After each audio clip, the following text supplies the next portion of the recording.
Hello and welcome to the first episode of Making a Killing, the new podcast from Hudson Institute's Kleptocracy initiative on how corruption is reshaping global politics. I'm Nate Sibley, a research fellow at Hudson Institute based in Washington, D.C., and I'll be your host for the next few weeks and months as we delve into the darker corners of the global economy to explore the pervasive threat posed by kleptocracy. Before we dive in, let me take just a few minutes to give you a bit of background. Some of the key terms and ideas we'll be throwing around on the podcast. What is this issue, and why is it so important? Firstly, what do I mean by kleptocracy? It literally means rule by thieves. Now, political corruption is as old as human society itself. But kleptocracy is what happens when corruption isn't just something that happens occasionally or incidentally, as it does in all countries, but when it's become really entrenched and systemic within an entire political system. It's a problem that became particularly widespread after the end of the Cold War, as authoritarian-minded political elites throughout the developing and post-communist world suddenly found themselves in charge of vast national wealth and, just as importantly, were also given unfettered access to the global financial system. So when I talk about kleptocracy, I'm really talking about what happened when good old-fashioned corruption met the unstoppable force of globalization. So how big a problem is this? For obvious reasons, it's impossible to pinpoint just how much money is now stolen worldwide through bribery, embezzlement, and similar financial crimes. After all, we only hear about the minority of cases when they actually get caught. But even the most conservative estimates we have are pretty astonishing. The UN estimates that $1 trillion are paid in bribes and another $2.3 trillion are stolen each year. Global Financial Integrity, another Washington DC-based think tank, found that $8.7 trillion goes missing annually in trade between developing countries and advanced economies. And the IMF has said that tax receipts would increase by around $1 trillion each year if the most corrupt governments were able to collect taxes as effectively as the least corrupt. That's twice the funding needed to meet the UN Sustainable Development Goals. But staggering as these numbers are, there's a danger that by focusing on them, we actually miss the woods for the trees. Because the true cost of kleptocracy can't be counted in dollars. It's the countless billions of lives ruined by poverty and violence in the world's poorest countries. It's the endless conflicts and wars that erupt in parts of the world where states have literally been stripped of their capacity to provide basic security for their own citizens. It's in the oppression faced by those living under authoritarian regimes that entrench their rule through corrupt patronage networks and organised crime. And it's in the increasingly corrosive effect that dirty money has on financial, legal and political institutions within democratic societies themselves. And these problems are only going to get worse while corrupt regimes in China, Russia and elsewhere continue to use corruption as a tool of statecraft to gain influence around the world, something increasingly called strategic corruption that we'll be looking at in much greater detail later on. But this podcast isn't just going to be about discussing the problem, it's about finding solutions. From the Arab Spring to the streets of Moscow today, populations are crying out for something to be done about the globalized corruption that has robbed them blind. That's why in the coming weeks and months, I'll be introducing you to some of the most important activists, experts, and government officials engaged in the global fight to expose and take down the kleptocrats. Typically, I'll be conducting an in-depth interview with one or more of these leaders in every episode, but I'll also be bringing you all the latest news and updates.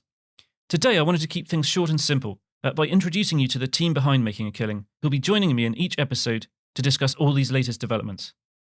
These are two good friends of mine who have worked with me on this issue for years, and who I hope will bring not only some fascinating insights, but also the occasional lighter moment as we explore what can be a pretty depressing and technically complex subject. So without further ado, let's meet Paul and Casey.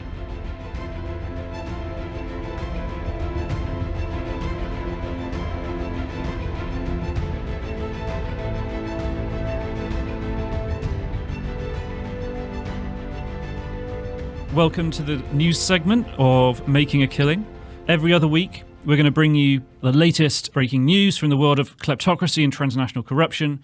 We're going to be talking about the latest policy ideas about how to push back against kleptocrats and other criminals around the world. And I won't be alone in doing this. Joining me are two good friends of mine, who are also two of the brightest young thinkers in this area. The first is Casey Michel. He's a journalist and researcher, previously published for all sorts of places, most recently worked for Think Progress, but he's published for the Washington Post. A very impressive list of publications, including one of KI Hudson Institute's earliest reports on this, United States of Anonymity, which looked into how US states were engaging in a race to the bottom on creating the shell companies that facilitate so much corruption around the world. Perhaps most excitingly, Casey is the author of the forthcoming book on this topic called American Kleptocracy, which we'll be talking about in a second. And I've read an early draft. I urge you to pre-order it. It's a fantastic and probably going to be the definitive look on what we all think at least is the defining sort of threat of our time. And my second partner in crime, as it were, is Paul Massaro, who is a policy advisor at the US Helsinki Commission. Paul, you'll explain this in a minute, I guess, but it's officially a US government agency, but it's based in Congress, and it has become, in the past few years, probably the sort of central focus for all the amazing sort of anti-kleptocracy, anti-corruption legislation that's being brought forward. And that's in no small part due to Paul himself and his boss, Carl Parker, who worked on the Global Magnitsky Act, which we'll be talking about. Paul himself has just had a great legislative success. I should say Paul appears here in his own capacity, not necessarily representing the Helsinki Commission or anyone else. Welcome to you both, and thank you so much for joining me every couple of weeks to talk about all the news that's coming out of this very interesting field of study. First up, Casey, I just wanted to ask you, when our listeners think of kleptocracy, they probably think of someone like Imelda Marcos with all their shoes. They think of Idi Amin sitting on piles of gold in the Cold War. And we think of kleptocracy as being a problem that's kind of, we're sitting very comfortably. Well, I'm sitting very comfortably in Washington, D.C. You're in New York. We think of corruption as a problem that's over there.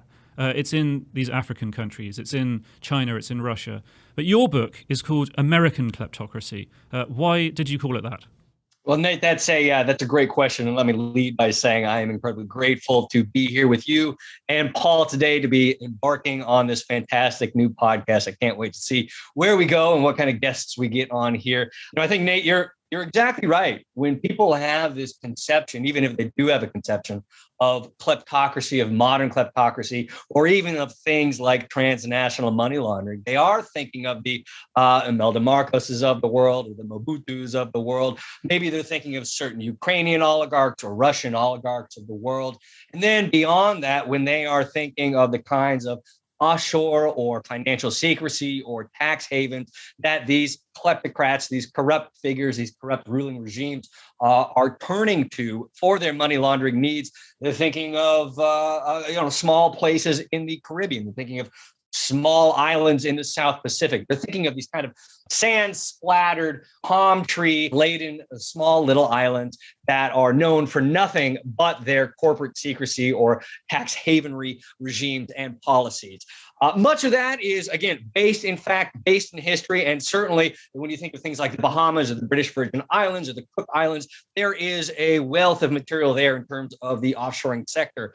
But at the end of the day, that is a misconception. That is a misunderstanding of how modern offshoring, modern transnational money laundering, and modern kleptocracy operates. And the reason that I named the book American Kleptocracy is because much of that misunderstanding completely misses the forest for the trees as it pertains to offshoring, and completely misses the reality that in so many ways, the U.S., whether at the federal level, but especially at the state level, has itself transformed into the center, as the book argues, the center of modern kleptocracy, which is why we see time and time again, corrupt officials, corrupt regimes, arms smugglers, drug runners, human traffickers, poaching networks, cartel heads, you name it. Anybody, any figure, any regime that has any amount of dirty money, burning holes in their pocket, looking to be washed clean, looking to be hidden and parked and kept safe from prying eyes elsewhere, they are increasingly not turning to the British Virgin Islands of the world. They're not turning to the Cook Islands of the world. They're turning to the U.S. They're turning to states like Delaware and Nevada. They're turning to states like South Dakota. They're turning to states like Nevada, or they're turning to industries specific to the U.S., whether it's hedge funds and private equity, whether it's real estate, whether it's art and auctions. There's an entire range of options for the kleptocrats of the world to launder, to hide, to wash their dirty money perfectly easily and perfectly legally right here in the U.S. And that's why I call the book American Kleptocracy, How the U.S. Created the World's Greatest Money Laundering Scheme in History. Wow. Well, I think this is going to be a long-running kind of theme of the podcast. We in the quote-unquote West, Western Europe, the United States, we have a pretty traditional idea of what corruption is and where it takes place. And it's a bit of an eye-opener for lots of people to sort of realize that actually It's our countries that have been not only facilitating this money laundering, this dirty money washing through the city of London, washing through New York, Wall Street, washing into Miami, penthouses, but incentivizing it, right? There's a good argument to be made. It's, I'm not into like alternate histories or anything. We don't need to go down that route. But like the level of poverty around the world, the way that states are unable to provide security for their citizens because their assets have been robbed by the corrupt elites. So many of the world's problems and so much of the suffering around the world is a kind of a direct consequence of kleptocracy. And yet it hasn't been really talked about by the US foreign policy establishment to the extent that you would expect. Like when there was a terrorist attack in September 2001, a very, very visible, an absolutely tragic event that rightly triggered a massive backlash by the United States. Now, you can argue, about the course of the war on terror and stuff. We probably all have different views on different parts of that. The point was the US government perceived a threat and it got organized. Most people probably hadn't heard the word kleptocracy before, maybe even this podcast, but certainly not before like 5 years ago or something like that. We've been pouring money into democracy promotion. We've been pouring money into infrastructure development. We've been pouring money into like education around the world. Why haven't we been trying to take on corruption in quite the same way? Yeah, Nate, that's a great question. And I think there are two overarching answers to that. One is the nature of kleptocracy in and of itself, insofar as this is a series of transnational financial flows that are predicated on secrecy, anonymity. And that is because these figures, these regimes are looking to capitalize on that anonymity and on that secrecy to make sure that investigative journalists, opposition figures, their own country's tax authorities cannot track and cannot trace these financial flows. And again, unfortunately, at the end of the day, the US provides anonymity in spades. In so many ways, in so many cases, it is simply too big to see. We're talking about trillions and trillions of dollars of unrecorded capital flight, of private financial wealth that has been moved from within multiple jurisdictions and parked and hidden in these financial secrecy jurisdictions. So the first answer to that is the secrecy that's built into the world of modern kleptocracy itself. And the second, you just mentioned, Nate, the September 11th attacks. And what a lot of folks may not be aware of, and what I go into detail in the book, is that the response from the U.S. wasn't only military, it wasn't only as it pertains to surveillance or the creation of things like DHS or any number of other above-board responses. One of the other key responses from the U.S. after 9/11 was anti-money laundering reform. And again, a lot of listeners may not be aware that arguably the greatest single piece of anti-money laundering legislation, not just the U.S., but the world has ever seen, was the Patriot Act, right, which effectively cleaned up the American banking sector, which before that had, my goodness, it opened to any and all who had a little bit of dirty money.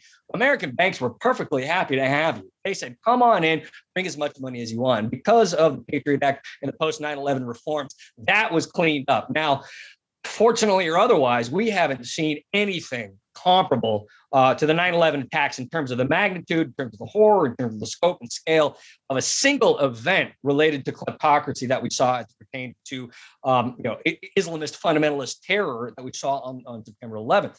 Now, you mentioned, again, folks probably hadn't heard of kleptocracy for the last 4 or 5 years, and that's certainly the case, especially here in the U.S. Much of that recent resonance or new resonance of the term kleptocracy stems primarily, as far as I can tell, from the 2016 interference efforts out of Moscow and out of Russia, which made plenty of people across the political spectrum, especially in Washington, wake up and realize just how invasive, just how subversive these threats can be. Again, the regime in Moscow is a regime that is built upon modern kleptocracy, just as the regime in Azerbaijan, just as the former regime in Ukraine, just as regimes all across the world.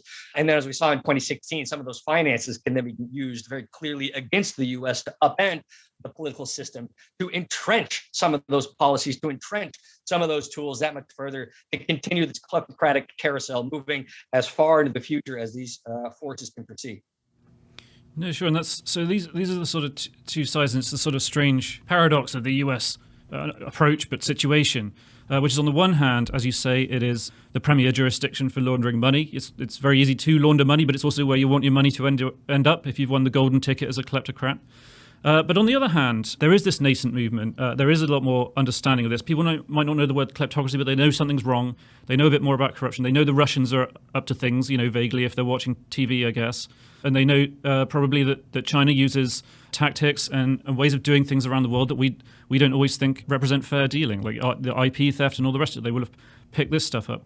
But on the other hand, as a general trend, the US has also been a force for good on this stuff compared to most other countries, most other liberal democracies, from the FCPA banning foreign bribery by its companies through to the global enforcement rates against foreign corruption that far exceed other countries, through to the Global Magnitsky Act in 2016, which was another landmark bit of legislation which has now been taken up by other countries around the world, which allows the US to sanction foreign officials for engaging in human rights abuses and acts of corruption.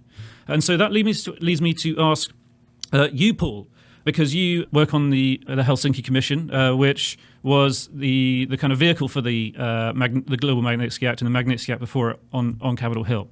This issue has come up again in the last 18 months in a big way, right? Last year was kind of a bumper year for anti-kleptocracy bills. And so I wondered if you could just talk to us a bit about why did politicians on Capitol Hill suddenly become so interested in this? And why were they prepared to sort of work together in a bipartisan way on these sort of pretty controversial stuff? Because day to day, you see them on TV. The Republicans are slinging stuff at the other side about Hunter Biden's involvement in Ukraine. The Democrats are quite obviously highlighting the Trump family's many overseas entanglements, Russiagate and all the rest of it.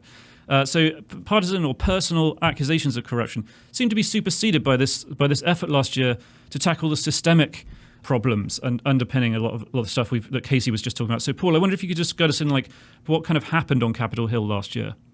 Nate, I think that's just an excellent question as to why there's suddenly been this sort of bipartisan interest. Because when I began this portfolio, when I started working on this issue, 7 years ago now, and I'd go into these rooms of national security professionals and so on and so forth, nobody was interested in this. I would be the only person there that was saying, corruption's a problem, we need to be looking at corruption and so on and so forth. And yeah, there were some development people, right, that cared about this and understood it was a big issue. Right. There were some lawyers that understood, some of the people that have been trying to build rule of law abroad and so on and so forth. But as a hard national security issue, nada. Now you go in those same rooms and you bring up corruption and it's duh. It's thank you, Captain Obvious. It's unbelievable how quickly it's gone from a sidelined nice to have sort of thing to the issue. And I think that's demonstrated right now all over town. Think tanks coming out with, every single think tank is now coming out with a report on how to fight kleptocracy, people coming out with books. Y'all came out, to your huge credit, Nate, and to KI's huge credit, you were way ahead of the curve on this stuff. It's in your name, right? Kleptocracy Initiative. That's what it says on the tin. Yeah, that's right. Well, hopefully not, because we're not the anti-kleptocracy initiative, which I understand was a debate when the project was launched. To bring in kleptocrats. Yeah, but in all honesty, it's in some sense. It's awesome you doing this podcast, and it's excellent. We keep the fight on, but you guys could just say mission accomplished. You did it. Like kleptocracy is a key recognized national security issue, and that's what changed everything. That's why we get the bipartisan consensus. That's why people are paying attention to this, because members, they just got a million things on their plate. And they got to worry first and foremost about election and campaigns and all that kind of stuff. That's their lives. They're politicians, So when it comes down to the policy issue set, and when it comes down to national security issues, they care about national security. They really care. But they're not going to sit there and, do the 80, 100-hour week job of getting super smart and detailed on every single national security threat and so on and so forth. They do rely on experts. They do rely on policy advisors and so on and so forth. And it's those people whose brains now say kleptocracy is the big issue. Kleptocracy is the big issue. We got to fight kleptocracy. And that's the change. That's why we've seen the amount of activity that we have. What were some of the biggest bills that were passed? About to say last year, but actually the biggest one was probably the passed in the NDAA on January 1st this year. But so what were those big legislative developments? Just in very broad terms. We don't want to get too technical for our listeners to sleep. There's absolutely no doubt that the biggest development was in corporation transparency, the passage of a mandate to create a beneficial ownership registry. And it really is hard to overstate just how important this was. I mean, this is like a generational anti-money laundering reform. I would say in the history of the United States, we had the Bank Secrecy Act in the 70s, and we had the Patriot Act in 2001, and now we have the Corporate Transparency Act in 2020. And I mean, it's incredible. And I mean, it kind of comes back to what Casey was saying. The United States has long offered these anonymous shell companies, very useful for money laundering. These are gone. So just in a nutshell, that's it. I mean, it's going to take years. There's going to be an implementation phase. And my colleagues on the Hill have told me, there's going to be a huge part of what we're doing this Congress is oversight and ensuring that this comes together. But then, of course, the Biden administration has been very gung-ho about how they're going to implement this. So there's a lot of reason to be optimistic that that's going to be able to take a bit, put a big dent in the issue. And then beyond even this, the Helsinki Commission, we had a lot of fun. We got done the Rodchenkov Anti-Doping Act, which makes doping in international competitions illegal under U.S. law, extraterritorial criminal law enforcement. So this is in the vein of the FCPA, right? I mean, the FCPA, the Foreign Corrupt Practice Act, the great American commitment not to export corruption, and now I've got the Rodchenkov Anti-Doping Act on top of that. We've got these other laws. We've got the criminal anti-money laundering laws, which the DOJ has been enforcing very aggressively. So, I mean, there's a lot of reason to be hopeful that these changes are going to be, that they haven't just been made, but that we're going to see really serious implementation on all of them. Yeah, sure. We've tackled shell companies. As you mentioned, like corruption in international sports. It's not something our listeners probably tuned in and we're expecting to hear about, but we're definitely going to do an episode on that at some point because authoritarian regimes routinely exploit international sporting competitions to boost their prestige, around the world and make themselves look better than they are. And there's a lot more to discuss about where the US is and how it approaches this stuff that we can mingle in with our sort of updates on what's going on in the world of kleptocracy and indeed counter-kleptocracy measures by the US and its allies. But we're going to have to leave it there for today. So thank you both for joining me, and I look forward to welcoming you both back next week. A week after next. Sorry, it's bi-weekly, at least to start with. Thanks, Nate. Thanks, Nate.